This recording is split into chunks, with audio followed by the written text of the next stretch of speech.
नमस्कार मित्रांनो, apex India Marathi चॅनलमध्ये तुमचं स्वागत आहे।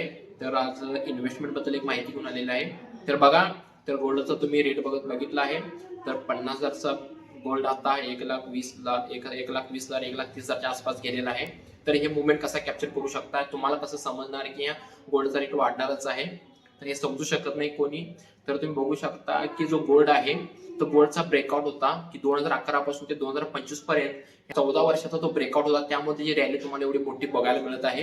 तर आता तुम्ही दुसरं पॉईंट विचार करू शकता, जसं 11 वर्षाचा ब्रेकआउट झाल्यानंतर गोल्ड 50,000 1,20,000 1,30,000 पर्यंत गेला, तर सिल्वरचा जर तुम्ही ब्रेकआउट बघितला तर 1987 2011 आणि 2025 हा टोटल किती जर तुम्ही बघितला तर जवळपास 40-50 वर्षाचा ब्रेकआउट होणार आहे।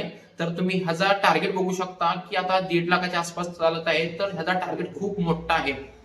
तर आता जर तुम्ही बघितला तर सगळ्यात जास्त इन्व्हेस्टमेंट आता गोल्डच्या ऐवजी सिल्वर मध्ये जाऊ शकतो।